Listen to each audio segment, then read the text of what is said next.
हम लोग river system पढ़ रहे थे, वो भी पेनिनसुला वाला।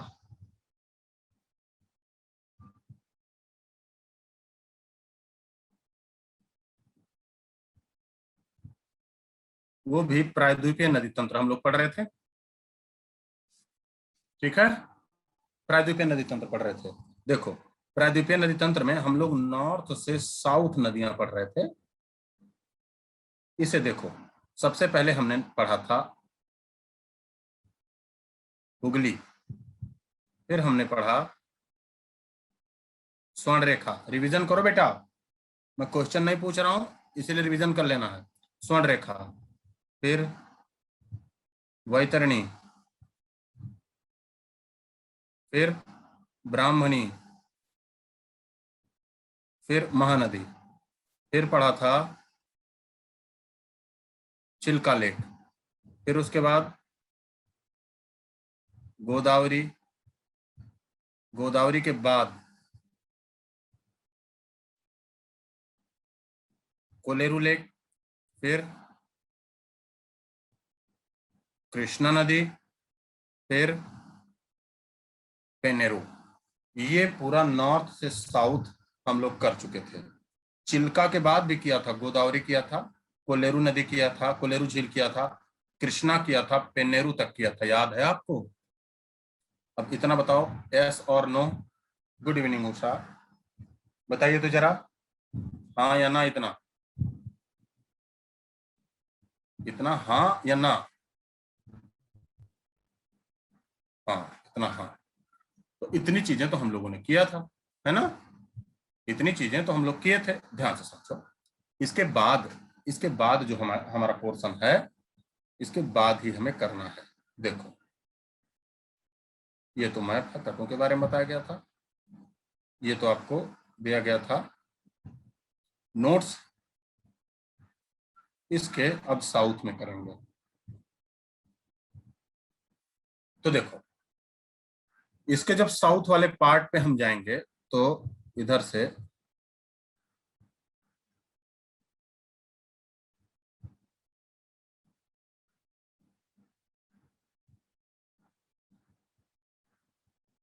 ये पार्ट ऐसे इस तरीके से होगा।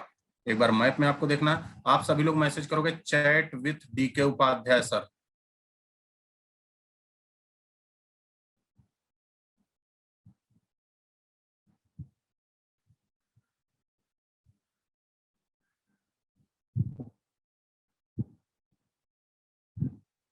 देखो, ये वाला पोर्शन करोगे तो यहां आपको मिलेगा केरल, और फिर यहां मिल जाएगा तमिलनाडु। ये वाला क्षेत्र, ये वाला केरल है। यहां आपको मिल जाएगा कर्नाटका,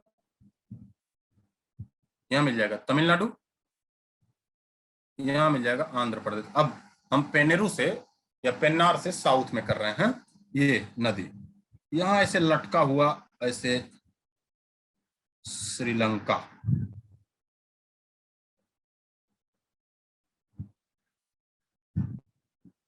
तो ये श्रीलंका हो गया। ठीक है, ये श्रीलंका हो गया, ये जाफना वाला पार्ट श्रीलंका का। चलो शुरू करते हैं। ठीक, सब लोग रेडी हो? खुश रहो योगेश, जल्दी से कंधे पर स्टार लग जाए भाई। चलिए सुने, तो रेडी? तब अब समझिए।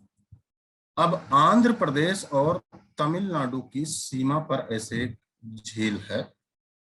इस झील के अंदर, इस झील के अंदर भी ऐसे एक आइलैंड है। तो आंध्र प्रदेश और तमिलनाडु की सीमा पर झील है, ये झील। इस झील का नाम पुलिकट लेक, इस झील का नाम पुलिकट झील। तो सबसे पहला इसमें हम नोट्स लिखेंगे, ये झील स्थित है आंध्र प्रदेश और तमिलनाडु की बाउंड्री पर। लेकिन लेकिन बेटा, जब अगर जो कभी आपको आपसे पूछा जाए, मान लिया कभी एग्जाम में ऐसा भी पूछा जा सकता है कि एग्जाम में कभी आंध्र प्रदेश भी ऑप्शन में दिया रहे, तमिलनाडु भी ऑप्शन में दिया रहे, तो आपको आंध्र प्रदेश लगाना है कि इस झील का क्यों, क्योंकि इस झील का 93% से ऊपर का हिस्सा आंध्र प्रदेश में है। Good evening Amit. बेटा आप सब लोग मैसेज चैट वाले सेक्शन पे करोगे, इस पर मैसेज ना करो। तो आप अगर जो मान लिया कभी आंध्र प्रदेश और तमिलनाडु दिया रहे, दोनों ऑप्शन में दिया रहे कि पुलिकट झील कहाँ है, तो आप क्या लगाओगे? मैंने क्या बताया? आंध्र प्रदेश लगाना, क्योंकि इसका 90% से ऊपर का भाग आंध्र प्रदेश में ही है। अगला नंबर, दूसरी बात, यह एक साल्ट वाटर लेगून झील है। ये एक खारे पानी की लेगून झील है, चिल्का के बारे में आपको बताया गया था। तीसरी बात, इसके अंदर एक आइलैंड है, एक आइलैंड है पुलिकट झील में।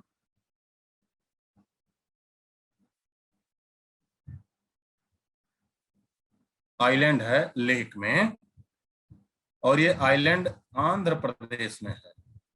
इस आइलैंड का नाम मैं चैलेंज कर रहा हूं, आप सब जानते हो, नाम बता दो।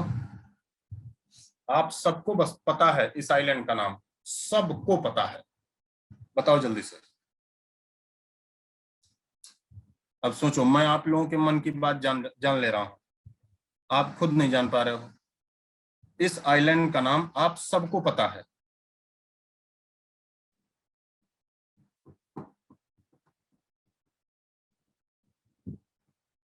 नहीं बताओगे? नाराज हो गए?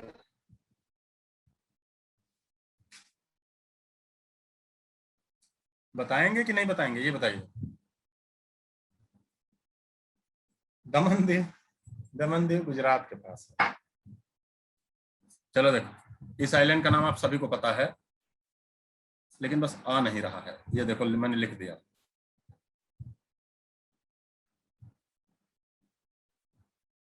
बताओ किसको नहीं पता था? सबको पता था, बस हमें ये नहीं पता है ना कि श्रीहरिकोटा है कहाँ। श्रीहरिकोटा है कहाँ? आपको भी पता है बेटा, ये श्रीहरिकोटा इंपॉर्टेंट है किसके लिए?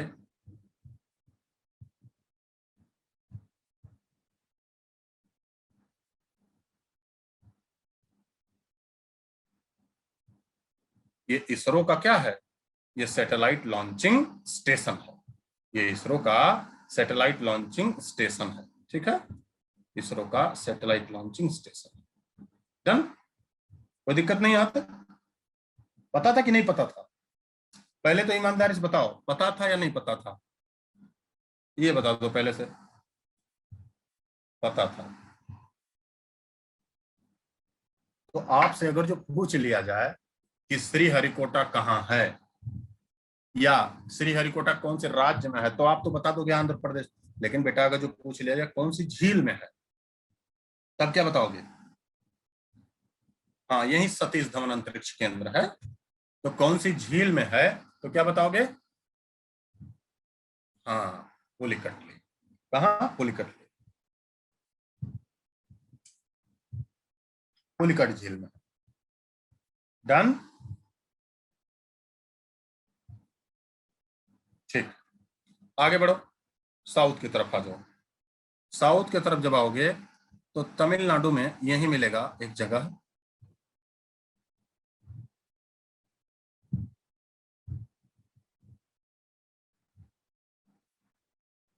पुदुचेरी।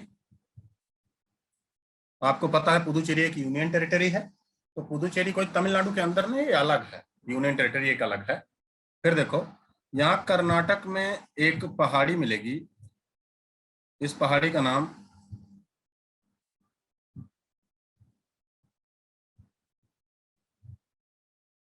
इसे ब्रह्मगिरी पहाड़ी कहते हैं, ब्रह्मगिरी। तो कर्नाटक में एक पहाड़ी मिलेगी, इसका नाम ब्रह्मगिरी। और यहाँ ब्रह्मगिरी से ये ऐसे नदी निकल जाती है,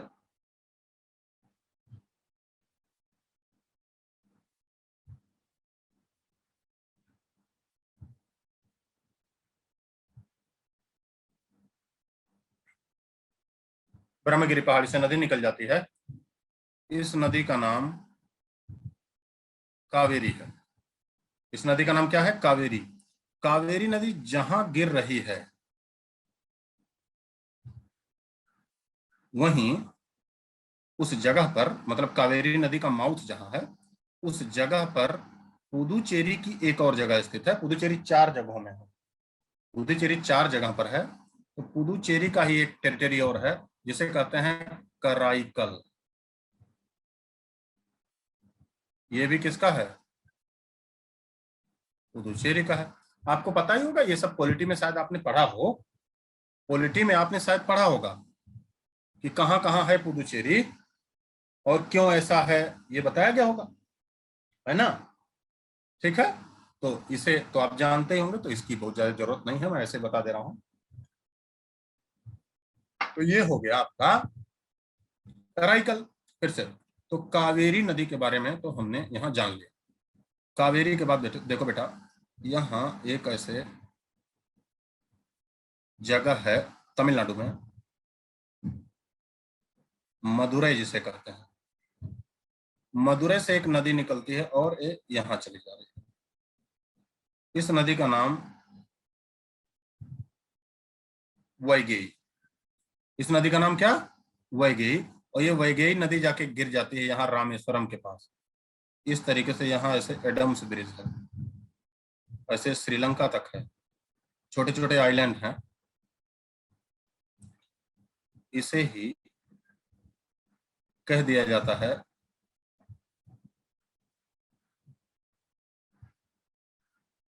एडम्स ब्रिज, या इसे ही राम सेतु कहने का प्रचलन है। ऐसी मान्यता है हिंदू धर्म की कि भगवान राम यहाँ से गए थे मैया सीता को लाने, ये समुद्र में उन्होंने सेतु बांधा था। तो देखो, और उसके बाद इस समुद्र, इस जो सेतु के इधर देखोगे ना, ये वाला पार्ट, ये गुल्फ ऑफ मन्नार है।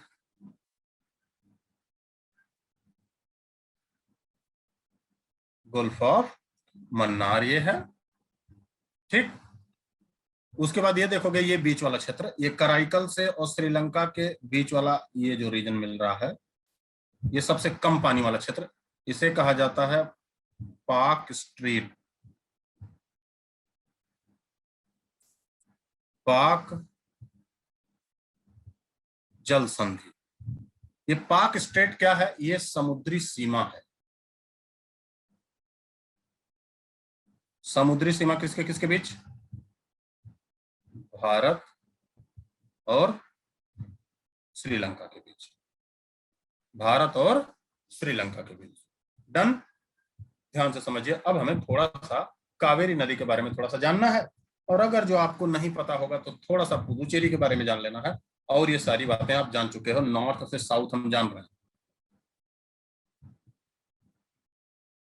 नॉर्थ से साउथ हम जान रहे हैं। क्लियर? समझ में आ रही बात? शुरू करें?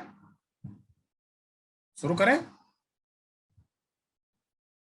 इतनी बातें पता हो गई ना। नॉर्थ से साउथ, कभी कभार आपको ऐसे भी पाक स्ट्रेट, पाक स्ट्रेट के बाद यहाँ फिर देखो एडम्स ब्रिज, एडम्स ब्रिज के बाद गुल्फ ऑफ मन्नार। रिपीट कर दें, देखो एक बार ध्यान से। पहला पहला पॉइंट हमने एक्सप्लेन किया आपको पुलिकट झील के बारे में, तो ये पहला पॉइंट हो गया। पुलिकट झील के बारे में मेरे हिसाब से कोई दिक्कत नहीं है। दूसरा पॉइंट हमने एक्सप्लेन किया कावेरी नदी के बारे में। कावेरी नदी निकलती है ब्रह्मगिरी पर्वत से, कर्नाटक से होते हुए, और ये तमिलनाडु में इंटर करती है और कराईकल के पास अपना पानी गिरा देती है बंगाल की खाड़ी। यहीं बंगाल की खाड़ी में जहां पानी गिराती है, यहीं पाक जल संधि से बोला जाता है। जल संधि का मतलब दो देशों के बीच एक संधि है, दो देशों के बीच समुद्री सीमा। वैसे स्ट्रेट का मतलब तो बोला जाता है जहां दो लैंड के बीच वाटर का सबसे कम एरिया, दो लैंड के बीच वाटर का सबसे कम एरिया क्या कहलाता है? स्ट्रेट कहलाता है ना? हाँ, जल डमरू मध्य भी कहते हैं उसे। तो दो स्थलों के बीच जल का सबसे कम भाग जल संधि कहलाता है। ऐसे ही दो जल के बीच स्थल का सबसे कम भाग स्थमस, ISTHUMAS, स्थमस या स्थल संधि कहलाता है। तो ये जल संधि है। ये भारत और श्रीलंका के बीच समुद्री सीमा है। इसके बाद है राम सेतु, जिसे एडम्स ब्रिज कहते हैं। वहीं के पास आके गिर जाती है वैगई नदी। वैगई नदी निकलती है तमिलनाडु मदुरै से। ठीक, इसे कावेरी नदी के बारे में हमें थोड़ा सा समझना है, फिर आगे बढ़ जाते हैं। कावेरी,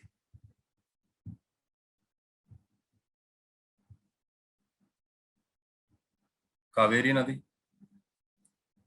तो पहला पॉइंट, कावेरी नदी, कावेरी नदी निकलती है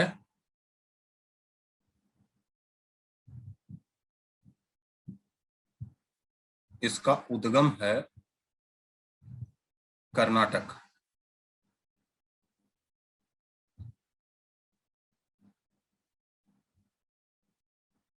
कर्नाटक की ब्रह्मगिरी पहाड़ी। दूसरा, इसका माउथ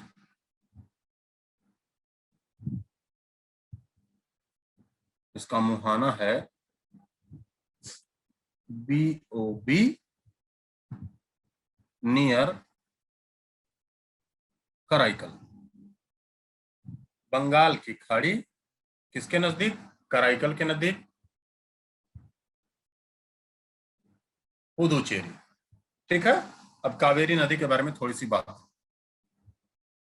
पहला, कावेरी नदी पर oldest hydro electric project of India है। भारत का सबसे पुराना जल हाइड्रो इलेक्ट्रिक विद्युत प्रोजेक्ट परियोजना, तो भारत की सबसे पुरानी जल विद्युत परियोजना है इसी कावेरी नदी पर। उसका नाम है शिव समुद्रम।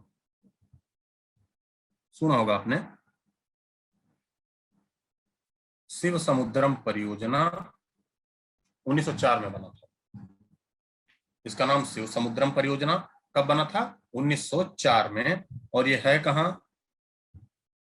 कर्नाटक में। दूसरा, कावेरी नदी का विवाद जो है वो 4 राज्यों में है। 4 राज्यों में, कर्नाटक, तमिलनाडु, केरल और कराईकल। कराईकल किसका है? पुदुचेरी का। कराईकल किसका है? पुदुचेरी का। और ये पुदुचेरी वाली गुत्थी सबको पता है? हाँ, पाक स्टेट बे ऑफ बंगाल में है बेटा। हाँ, पारुल बे ऑफ बंगाल में। ये पुदुचेरी वाली गुत्थी सबको पता है। अब मैं आगे बढ़ जाऊं। वैगई नदी के बारे में कुछ करना नहीं है। मदुरै से निकलती है, राम सेतु के पास, रामेश्वरम के पास गिर जाती है। वैगई सबसे साउथ में है, इसमें कोई दिक्कत नहीं। चलो, अब हम आगे बढ़ते हैं। अब मैं उम्मीद कर रहा हूं कि हम लोग नदियों वाला मैटर, है ना, हम लोग नदियों वाला मैटर पढ़ चुके हैं। बे ऑफ बंगाल वाला हम पढ़ चुके हैं। ठीक है, नहीं पता पुदुचेरी वाला? अभी तो आपने कहा कि हमें पता है। पुदुचेरी वाला सारा मैटर आपने कहा कि हमें पता है ना? अरे भाई, उसमें कुछ नहीं, फ्रांस की 4 जगहें थी। जब फ्रांस छोड़ के गया तो भारत सरकार को हैंड ओवर कर दिया। यही इतना है बस, है ना? इसलिए 4 जगह पर है। अभी उसे किसी बता दीजिए। आप कह रहे थे कि पॉलिटी में बताया गया था। देखो ध्यान से,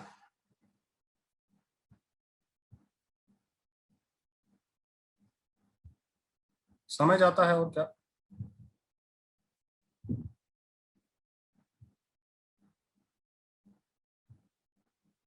देखो ध्यान से, यहां ध्यान दो मैप में। इस मैप को देखो। देखो, जब देश आजाद नहीं था तो फ्रांस का कब्जा 4 जगहों पर था। एक जगह ये, इसे माहे कहते हैं, MAHE। एक जगह ये, इसे कराईकल कहते हैं। और यहाँ ऐसे एक नदी आती है, इसी के माउथ पर है। कराईकल किसके माउथ पर है? कावेरी नदी। एक जगह इसके नॉर्थ में पुदुचेरी, पहले इसका नाम पुदुचेरी नहीं था, पांडिचेरी था, आज इसका नाम पुदुचेरी है। एक जगह यहां था, यहां आंध्र प्रदेश के पास, जहां गोदावरी नदी गिरती है,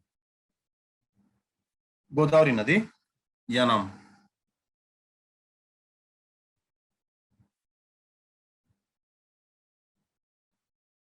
चार जगह हुई। एक जगह यहां था,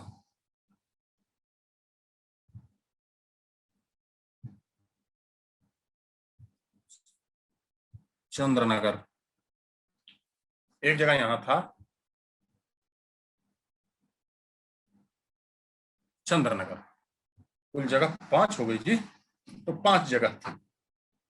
ठीक है, शुरू से बस 5 मिनट सुन लो। अब जब शुरू ही हो गया है तो इसके बारे में थोड़ा सा 5 मिनट सुन लेना, फिर हम आगे बढ़ जाते हैं।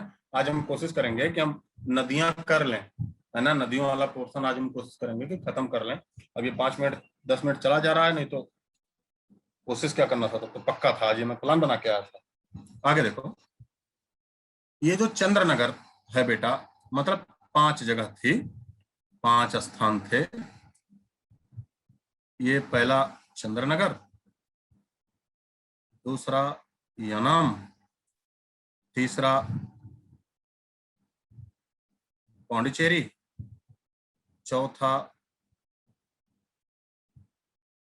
कराईकल, पांचवा माहे। चंद्रनगर को तो आजादी के समय ही आजाद करा लिया गया और इसे ईस्ट पाकिस्तान को दे दिया गया। बाद में बांग्लादेश में है, बांग्लादेश का हो गया 1971 में। इस समय चंद्रनगर बांग्लादेश का हिस्सा है, वो मामला ही खत्म। यानम, पांडिचेरी, कराईकल, माहे, ये फ्रांस के कब्जे में औपचारिक रूप से रहा 1954 तक। मैंने क्या कहा, इन ऑफिशियल 1954 तक फ्रांस के कब्जे में रहा, रियल तो 1948 से ही ये खत्म हो चुके थे। पांडिचेरी के अलावा फ्रांस के वास्तविक कब्जे में कुछ नहीं रहा था। जब ऑपरेशन पोलो सरदार वल्लभ भाई पटेल ने चलाया था तो यनम पूरी तरीके से भारत का हो चुका था, लेकिन पूरी दुनिया जान रही थी, फ्रांस जान रहा था कि ऑफिशियली मतलब कागज पत्तर फ्रांस वाला है, लेकिन पूरी का पूरी जनता भारत की तरफ थी, तो उसमें कोई दिक्कत वाली बात नहीं। 1954 आते आते कराईकल भी उनके हाथ से चला जा चुका था। तमिलनाडु त्रावणकोर में जो माहे था वो भी चला गया था, त्रावणकोर प्रेसिडेंसी थी। 1954 में फ्रांस को पंडित नेहरू की सरकार ने कहा कि देखो, अंग्रेजों की तरफ बेइज्जत होके हम यहाँ से मत जाओ, इज्जत बचा के चले जाइए, हम ससम्मान आपको भेज देंगे, फ्रांस से हमारी दोस्ती अच्छी रहेगी और आराम से चले जाइए, कुछ बचा तो है नहीं यहाँ, तो बेइज्जत होके जाने से कोई फायदा नहीं है। फ्रांस को ये बात अच्छी लगी। फ्रांस ने क्या किया, फ्रांस ने 1954 में जाने का फैसला किया, लेकिन वही है, थोड़े बहुत शर्तों के साथ। 1954 में कुछ शर्तें रखी फ्रांस ने गवर्नमेंट ऑफ इंडिया के पास। फ्रांस ने कहा कि हम जाने के लिए तैयार हैं, हम यहाँ रह के भी क्या करेंगे, कोई दिक्कत नहीं, हमारा आपका दूजा दूजा टाइप का साथ है। तो फ्रांस ने शर्त रखी कि आप इन चारों जगहों में कोई भी पॉलिटिकल और एडमिनिस्ट्रेटिव चेंज नहीं करेंगे। दूसरी शर्त फ्रांस ने लिखी, आप यहाँ के कल्चर का ख्याल रखेंगे, यहाँ का कल्चर आप नहीं बिगड़ने देंगे, और इसमें कोई पॉलिटिकल और एडमिनिस्ट्रेटिव चेंज आप नहीं करेंगे। आप जैसे ये है, आप जैसे यानाम है, जैसे पुदुचेरी है, जैसे कराईकल, जैसे माहे, आप इसमें कोई भी पॉलिटिकल, कोई भी इसकी बाउंड्री चेंज नहीं करेंगे, इसके कल्चर का ख्याल रखेंगे। पंडित नेहरू ने कहा भाई ये तो, इसमें कौन सी बड़ी भारी बात है, और कल्चर तो हम पूरा, हमारे यहाँ तो 1100 कल्चर है, हम सबके कल्चर का ख्याल रखते हैं, आपके भी कल्चर का ख्याल रखेंगे तो अच्छी बात है। हमारे यहाँ फ्रांसीसी कल्चर रहेगा तो ये तो बहुत खूबसूरत है, लोग फ्रांसीसी कल्चर सुनेंगे, एकदम हम ख्याल रखेंगे, जाओ तुम। फ्रांस चला गया। पंडित नेहरू ने ये शर्त मान ली और स्टेट रिऑर्गेनाइजेशन कमीशन जब 1954 में बना, इसी समय 1954 में स्टेट रिऑर्गेनाइजेशन कमीशन बना था। श्री फजल अली उसके अध्यक्ष थे। पॉलिटी में आपने पढ़ा होगा उसे। तो फजल अली जब उसके अध्यक्ष थे तो स्टेट रिऑर्गेनाइजेशन कमीशन के रिकमेंडेशन से ये पुदुचेरी पूरा का पूरा बाहर कर लिया गया। बोला गया आप रिकमेंडेशन देंगे पूरे भारत के राज्यों को बनाने के लिए, लेकिन पुदुचेरी को जस का तस ही बना रहना है, इसलिए पुदुचेरी को आप इधर उधर नहीं कर सकते। तो पुदुचेरी बेटा उसी शर्त के अनुसार आज भी, ना तो देखो यनम आराम से आंध्र प्रदेश में मिल सकता है, पुदुचेरी कराईकल तमिलनाडु में मिल सकता है, माहे छोटा सा एक केरल में हो सकता है, लेकिन फ्रांस की उस शर्त के कारण ये सारे आज भी अलग अलग हैं। और इसे 239 के तहत गवर्न किया जाता है, जो संविधान के पार्ट 8 में है। बस ये इतनी कहानी थी। हो गया? अब ये मत कहना फिर से बताइए। चलो आगे बढ़ जाओ। अब हम करेंगे दूसरे तरफ वाली नदियां। हो गया ना जी? यस और नो तो बोल दिया करो।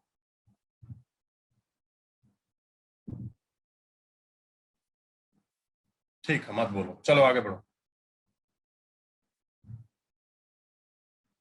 अच्छा ठीक है, ठीक। आगे बढ़ते हैं। ठीक। अब हम करते हैं दूसरे तरफ वाली नदियां। और दूसरे तरफ वाली नदियां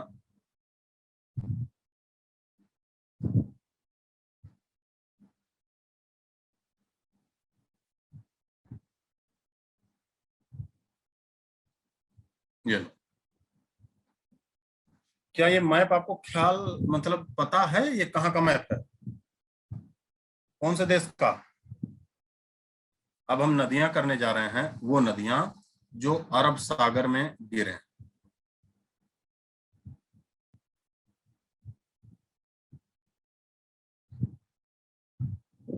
अरब सागर की नदियां। अब हम वो नदियां,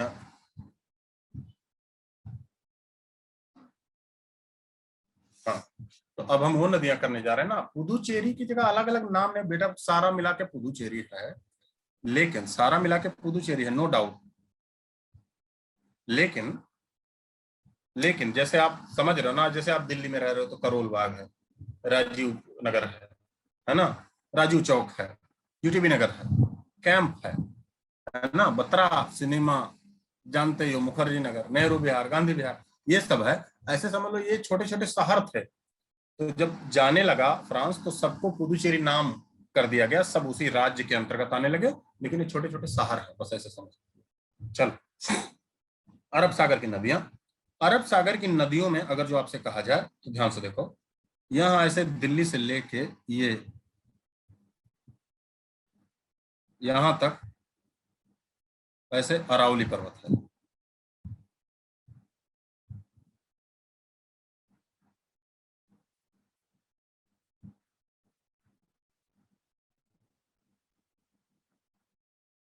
आपको पता है, ये सब पढ़ाया गया कि भाई अरावली पर्वत का विस्तार यहाँ दिल्ली से शुरू होता है, हल्का सा हरियाणा, और सबसे अधिक क्षेत्र राजस्थान,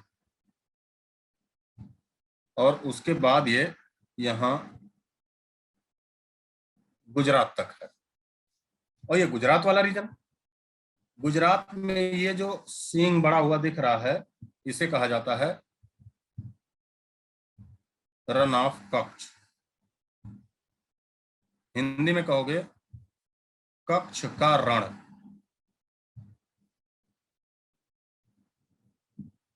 रन ऑफ कच्छ या कच्छ का रण। फिर से देखो, ये जो आपको बड़ा हुआ दिख रहा है, ये जो खाड़ी दिख रही है, यहाँ पानी रहेगा, तो इसे कहा जाता है गोल्फ ऑफ कच्छ।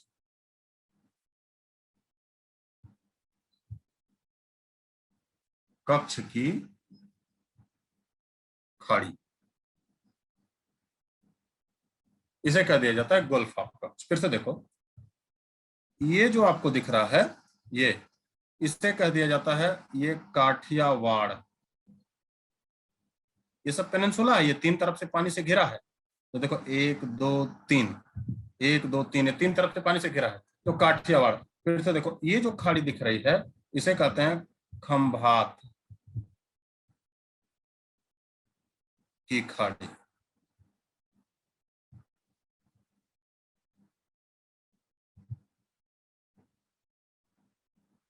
इसे कहते हैं खंभात की खाड़ी।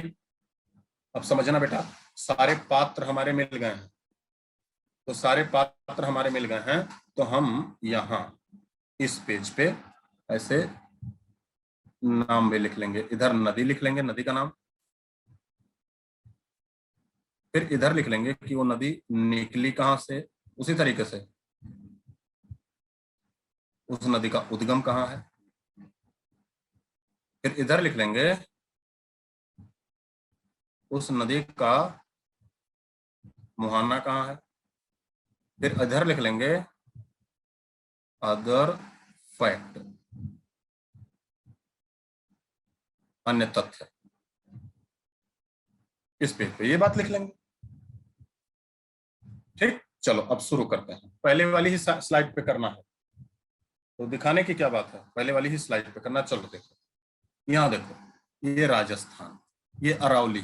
राजस्थान में अरावली, अब देखो दिशाओं को भी तो देख लो, ये नॉर्थ, इधर साउथ, इधर ईस्ट और इधर वेस्ट। तो राजस्थान के साउथ वेस्ट से, यहां से राजस्थान के साउथ वेस्ट से अरावली से निकली एक नदी, और वो समुद्र में नहीं गई, खत्म हो गई पहले ही। कहां खत्म हो गई? यहाँ गुजरात में रन ऑफ कच्छ में खत्म हो गई।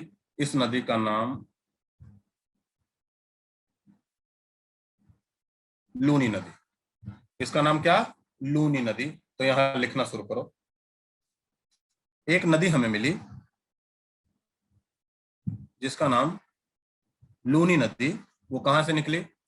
वो निकली वेस्टर्न स्लोप ऑफ अरावली, और कहा? इन साउथ वेस्ट राजस्थान। अरावली के पश्चिमी स्लोप, और कहा? दक्षिण पश्चिम राजस्थान से, दक्षिण पश्चिम राजस्थान में अरावली के पश्चिमी ढाल से वो नदी निकली। मुहाना कहां है? रन ऑफ कच्छ कहां? इन गुजरात। तो देखो बेटा, ये भी रन ऑफ कच्छ इन गुजरात, ये भी स्थल है, और जहां से निकल रही है वो तो स्थल ही है। तो ये नदी है क्या? ये लूनी नदी निकली भी स्थल से, खत्म भी हो गई स्थल में, मतलब इतना इसमें पानी ही नहीं रहता कि समुद्र तक जाए। तो अदर फैक्ट में क्या लिखेंगे? ये लूनी नदी एग्जाम्पल है, an an example of inland river.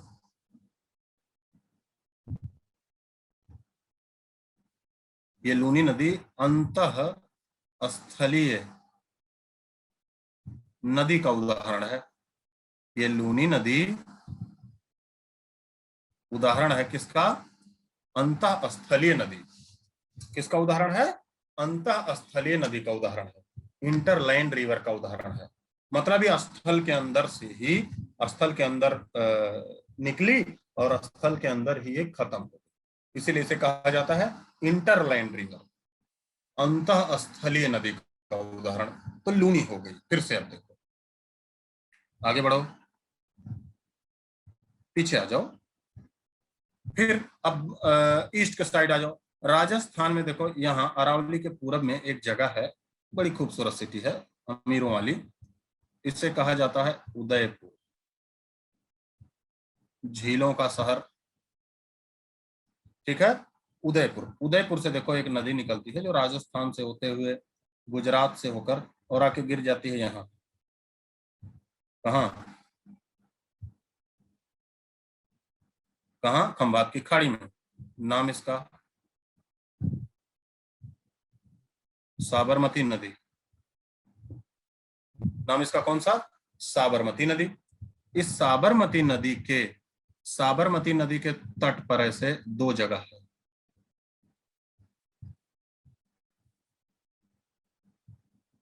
दो फेमस जगह है, एक और एक दो।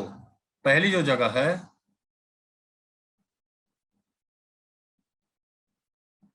वो बसा हुआ है इसी के तट पर, अहमदाबाद। दूसरा जो है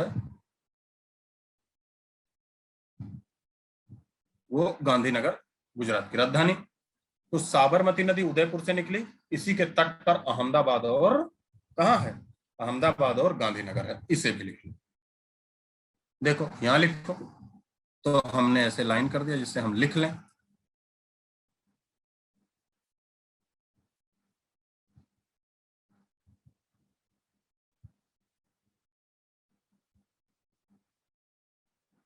तो कौन सा लिखेंगे? साबरमती नदी। निकली कहां से बेटा? जवाब देते रहिए। निकली कहां से? ये निकली कहां से? उदयपुर राजस्थान। गई कहां? खंभात की खाड़ी गुजरात। ठीक। इसका इसी के तट पर, इसी के तट पर क्या है? इसी के तट पर है अहमदाबाद और गांधीनगर। इसी के तट पर क्या है? अहमदाबाद है और गांधीनगर है। डन। तीसरा, लेकिन तीसरा यहां नहीं हो सकता, इस मैप में तीसरा नहीं हो सकता, तो हम दूसरा मैप यूज करेंगे इसके आगे। ये लो, हम यहाँ एक मैप यूज करेंगे। फिर से हमने मैप बनाया ऐसे, क्योंकि अब इसके ऐसे साउथ में नदियों को करना है। तो देखो यहाँ एक ऐसे पर्वत है, इस पर्वत का नाम विंध्यन पर्वत। यहीं करके ऐसे एक और पर्वत है, इस पर्वत का नाम सतपुड़ा पर्वत। दिशाएं वही रहेंगी बेटा, यहाँ नॉर्थ, यहाँ साउथ, यहाँ ईस्ट, यहाँ वेस्ट। ये जो खाड़ी है, इस खाड़ी को आप जानते हैं, खंभात। खंभात की खाड़ी मतलब ये अरब सागर है, अरब सागर की खंभात की खाड़ी। तो देखो ध्यान से समझना, यहां यहीं से एक लाइन चली जाती है, एक रेखा, अक्षांश रेखा चली जाती है यहीं से, और उसका नाम, उस अक्षांश रेखा का नाम देखो, इसका नाम 23.5 नॉर्थ है। इसे हम कहते हैं ट्रॉपिक ऑफ कैंसर, कर्क रेखा। इसे क्या कहा जाता है? कर्क रेखा। अब बातों को ध्यान से समझो आप, हम कहना क्या चाह रहे हैं। एक नदी है जो ऐसे विंध्यन से पहले नॉर्थ में जाती है, उसके बाद ऐसे मुड़कर साउथ में चली जाती है। मतलब विंध्यन पर्वत से निकली, पहले नॉर्थ में गई, उसके बाद मुड़कर साउथ में आके खंभात की खाड़ी में गिरी हुई। इसका कहने का क्या मतलब है? ये नदी, इसका नाम माही नदी है। ये जो माही नदी आपने देखा, माही नदी कर्क रेखा को 2 बार काट रही है। पूरे विश्व में कुछ ऐसी भी नदियां हैं जो कई लाइंस को 2 बार काटती हैं, तो हमने यहां ऐसे लिखा माही नदी, उसी कॉलम में लिखा। उद्गम कहां है? विंध्यन रेंज। माउथ कहां है? खंभात की खाड़ी गुजरात। इसकी खासियत क्या है? ये कर्क रेखा को 2 बार काटती है। इस तरीके से आपको समझ में आ रहा है ना? इस तरीके से लिख दे रहा हूं, बताइए। ये कर्क रेखा को 2 बार काटती है। बताओ, बताओ बाबू। इस तरीके से आपको लग रहा है कि फायदा है ना? किताबी भाषा में कोशिश नहीं कर रहा हूं कि रट्टू पोपट की तरह आपको बताया जाए। आपको रटना ना पड़े, एकदम कॉन्सेप्चुअल पूरा फिगर में, मैप में आपको बता दिया। तो माही नदी हो गया। अब इसके साउथ में देखो, देखो बाबू, इसके साउथ में जब हम आएंगे, देखो इन सब सारी नदियों को तो मैंने पीडीएफ पिछले ही क्लास में दिया था। ठीक, मैप एक बार नहीं कई बार हम देखेंगे। इसके साउथ में देखो, यहाँ सतपुड़ा पर्वत, सतपुड़ा पर्वत का ये वाला पार्ट जो है, सतपुड़ा पर्वत के इस वाले पार्ट को कहा जाता है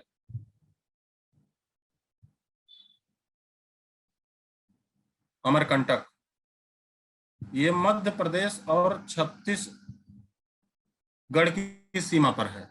ये अमरकंटक जो है ये मध्य प्रदेश और छत्तीसगढ़ की सीमा पर है। यहां से एक नदी निकलती है और ये नदी विंध्यन और सतपुड़ा के बीच से होते हुए खंभात की खाड़ी में चली जाती है।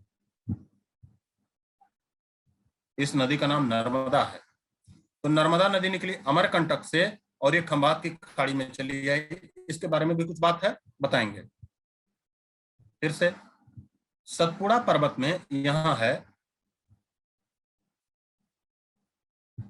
बैतूल, बैतूल मध्य प्रदेश में। यहां बैतूल से या बैतूल के पठार है, यहां से एक नदी निकली ताप्ती, ये भी खंभात की खाड़ी में गिर गई। तो नर्मदा, विंध्यन और सतपुड़ा के बीच में निकली नर्मदा और ताप्ती, ये कौन सी दिशा में जा रही है? ये पश्चिम की दिशा में बह रहे हैं। ये पश्चिम की दिशा में बह रहे हैं, तो इसे भी लिख लो। तो माही के बाद हमें ऐसे लिखना है नर्मदा नदी। नर्मदा नदी कहां से निकली? ये निकल गई अमरकंटक से। इसका मुहाना खंभात की खाड़ी। इसकी खासियत, पहली खासियत, जबलपुर मध्य प्रदेश में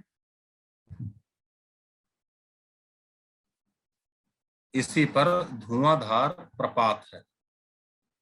तो जबलपुर मध्य प्रदेश में इसी नदी पर धुआंधार प्रपात है। गुजरात में इसी नदी पर स्टैचू ऑफ यूनिटी है।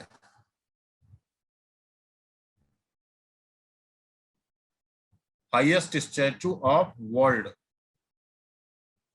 अगला, गुजरात में ही इसी नदी पर सरदार सरोवर बांध भी है। तो गुजरात में इसी नदी पर स्टैचू ऑफ यूनिटी है, ठीक है, 182 मीटर ऊंची है, जो पूरे विश्व में सबसे ऊंची है, ठीक है। और सरदार सरोवर बांध है, ये सेकंड हाईएस्ट डैम है।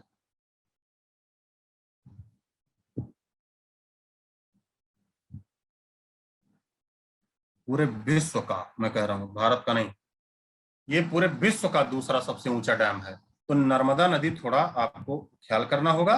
नर्मदा नदी जबलपुर मध्य प्रदेश में धुआंधार फॉल है। गुजरात में स्टैचू ऑफ यूनिटी है, जो हाईएस्ट स्टैचू है पूरे विश्व की, 182 मीटर ऊंची। और यहाँ सरदार सरोवर बांध भी है गुजरात में ही नर्मदा नदी पर, जो सेकंड हाईएस्ट डैम है इन वर्ल्ड। पहला हाईएस्ट अमेरिका का एक डैम है जिसका नाम ग्रांड कोली है, GRANDKOLI, ग्रांड कोहली नहीं, कोली। फिर देखो, इसके बाद हम लिख लेंगे ताप्ती नदी के बारे में। ताप्ती नदी उसी तरीके से कॉलम, ताप्ती नदी निकली कहां से? बैतूल से निकली, मध्य प्रदेश। इसकी खासियत,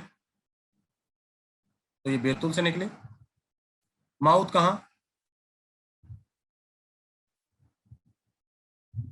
खंभात की खाड़ी में माउथ। अन्य फैक्ट, इसी के तट पर सूरत शहर है, ताप्ती नदी के तट पर गुजरात में। इसी पर उकाई जलाशय है।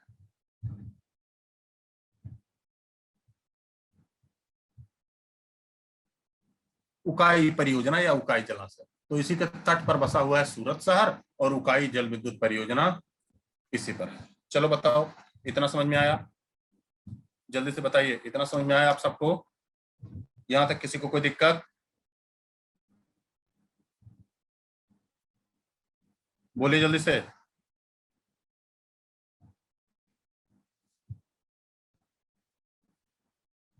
डन, आगे बढ़ जाए, आगे बढ़ जाया जाए। अच्छा, सारी नदियों की स्लाइड, चलो ये एक पेज ऐसे पीछे है, देखो इन सारी नदियों की स्लाइड देख लो।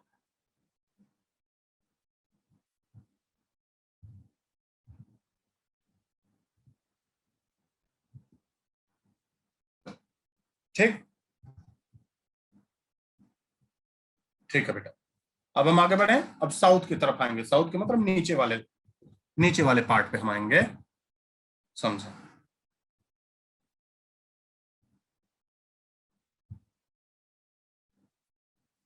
नीचे वाले देखो सबका दिया गया है। यहाँ देखो गोदावरी दिया है, ठीक है, गोदावरी दिया है। फिर उसके बाद दिया है देखो ये सब का कृष्णा दिया है ना। फिर उसके बाद देखो कृष्णा के बाद कावेरी दिया है ना। 752 किलोमीटर कृष्णा और कावेरी दिया है 800 किलोमीटर। चलो फिर आ जाओ, देखो यहाँ दिया है देखो माही, देखो ये कर्क रेखा बेटा, देखो ये कर्क रेखा, देखो ये कर्क रेखा जा रही है,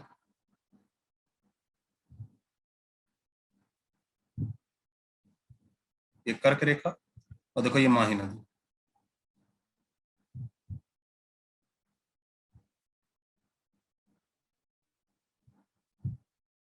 देख रहे हो ना, ये माही नदी।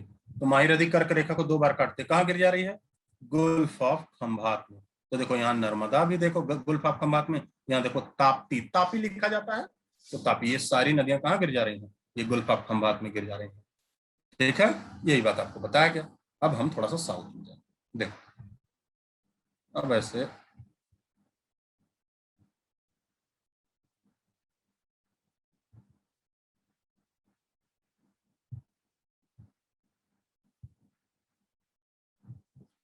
थोड़ा सा देख लीजिए, या अभी रहने ही देते हैं, बारी बारी से करते हैं।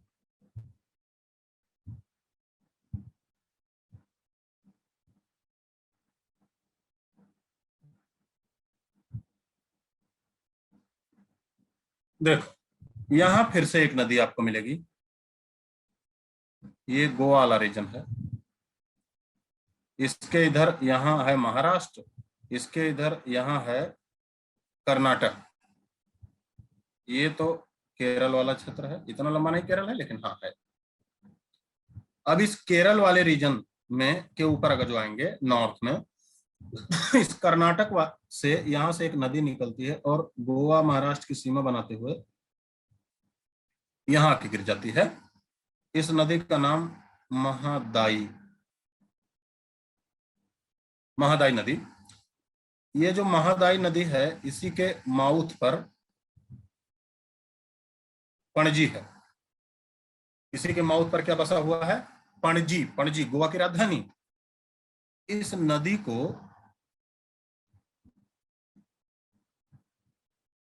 मांडवी कहा जाता है गोवा में। इस नदी को मांडवी कहा जाता है गोवा में, मतलब नाम अलग अलग है, इसे हम पढ़ा रहे हैं आपको।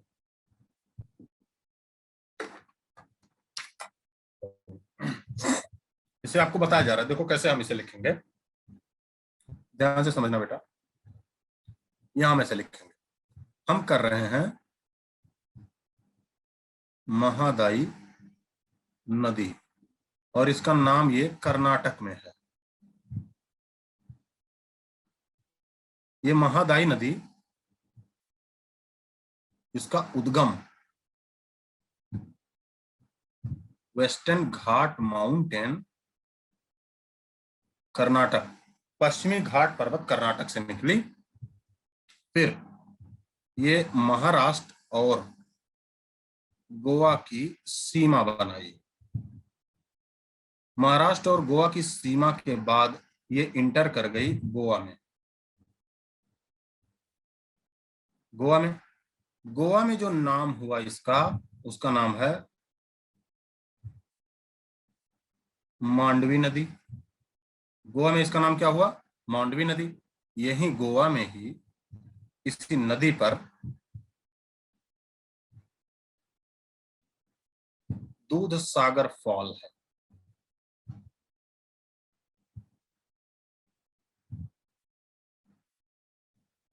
दूध सागर झरना, तो मांडवी नदी पर गोवा में दूध सागर झरना है, बड़ा खूबसूरत है। कभी ट्रेन उसी के बगल में, इंडियन रेलवे भी जाती है, कोंकण रेलवे वैसे ही जाती है, तो कोंकण रेलवे से जाओगे तो एक छोटा सा पुल बना दिया गया है लगभग 700-800 मीटर का। और जब आप गोवा से आओगे मुंबई की तरफ, मतलब टहलने के लिए ही लोग जाते हैं, तो उस पुल पर जब गाड़ी पहुंचती है तो उसमें इंस्ट्रक्शन रहता है ड्राइवर को कि 15 की स्पीड कर ले। और 15 की स्पीड जब वो कर लेता है तो आप बाईं तरफ देखोगे ना, तो एकदम ऊपर से ऐसे, मतलब ज्यादा से ज्यादा मुझे लग रहा है कि ज्यादा से ज्यादा 100 मीटर पे आपके वो झरना गिरेगा। और हवा चलेगी तो आप पर भी वो झरना आता है, ट्रेन पर भी आ जाता है उसका पानी। और देखने से लगेगा दूध गिर रहा है, एकदम सफेद पानी, एकदम व्हाइट। इसलिए इसका नाम दूध सागर फॉल है गोवा में। फिर उसके बाद गोवा के बाद ये नदी चली जाती है अरब सागर में, पणजी के पास ये गिर जाती है। अरब सागर में नदी पणजी के पास गिर जाती है, काम खत्म। ठीक, तो महादायी नदी हो गया। फिर से देखो, यहां देखो बेटा, एक यहां एक नदी है छोटी सी, इस नदी का नाम, इस नदी का नाम शरावती है। यहां जो नदी है, इस नदी का नाम शरावती।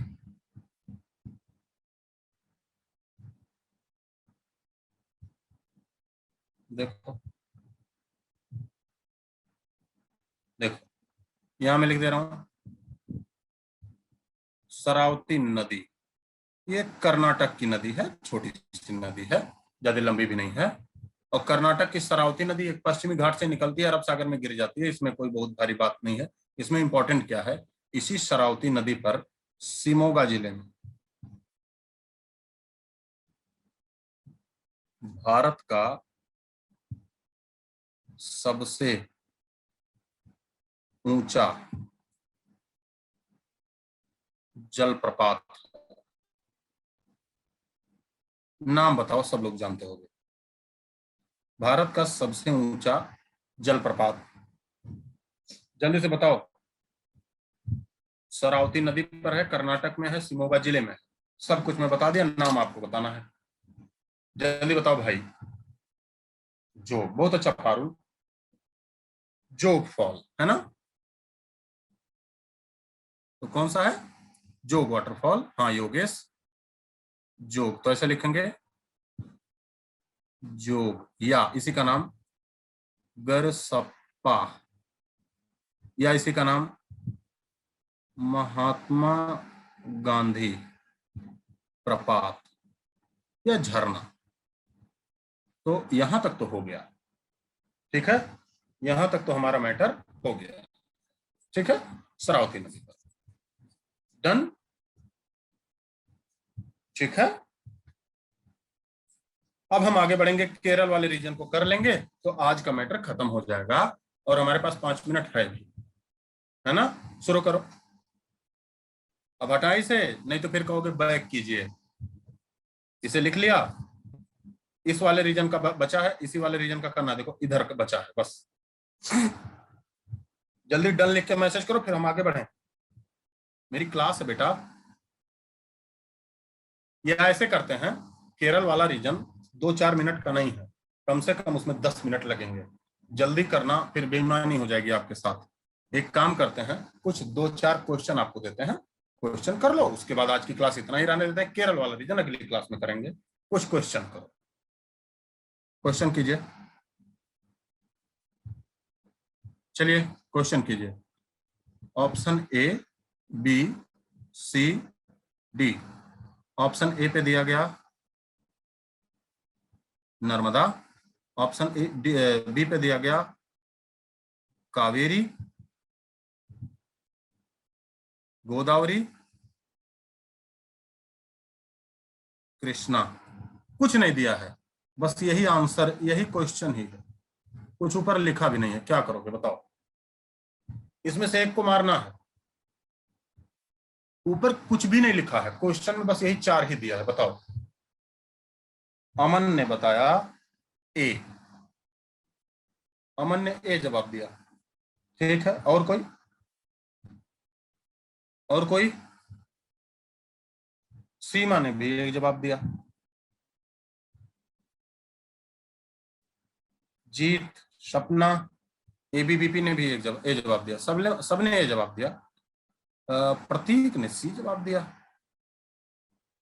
सबने। अच्छा, सबने ए जवाब दिया क्यों? ठीक है, ए जवाब सही है, कोई दिक्कत नहीं। ए क्यों आपने जवाब दिया? पहला कारण, शायद पहला कारण, ये नदी अरब सागर में गिरती है, ये बाकी सारी नदियां बंगाल की खाड़ी में गिरती हैं, ये भी तो पहला कारण हो सकता है।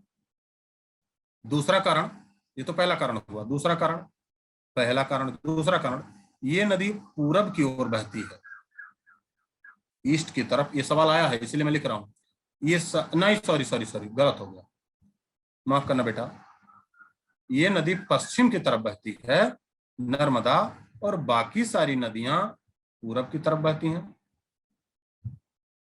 बाकी सारी नदियां पूरब की तरफ बहती हैं, ठीक है, पूरब की तरफ बहती हैं, ये भी तो है ना। तो बाकी सारी नदियां पूरब की तरफ, ये नदी पश्चिम की तरफ।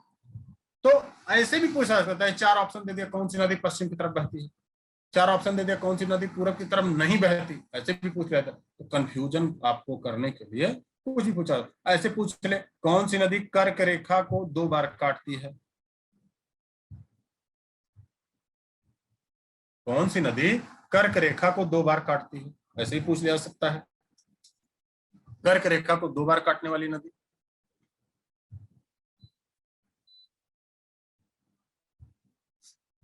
कर्क रेखा को 2 बार, माही है ना, माही नदी, कोई दिक्कत नहीं, ठीक है ना बेटा, ऐसे ही पूछ लिया गया। कौन सी नदी, भारत में कौन सी नदी एग्जाम्पल है इंटरलैंड रिवर का? बताओ, कौन सी नदी इंटरलैंड रिवर का उदाहरण है? बताइए जल्दी से। फिर से अगला क्वेश्चन, अगला पूछ लिया जाए, कौन सी नदी पाक स्ट्रेट के पास गिरती है? कौन सी नदी पाक स्ट्रेट के समीप, उसके पास गिरती है? ये भी बताओ। पाक स्ट्रेट, तो इंटरलैंड रिवर का उदाहरण लूनी है। पाक स्ट्रेट के पास कौन सी नदी गिरती है? कावेरी बेटा, कावेरी, वही नहीं, एक बार ध्यान से देखो, ठीक है। तो चलो आज यहीं तक करेंगे, ये सारा पीडीएफ आपको अभी अभी भेज दिया जा रहा है ना। आज की क्लास हमारी यहीं तक होगी, थैंक यू।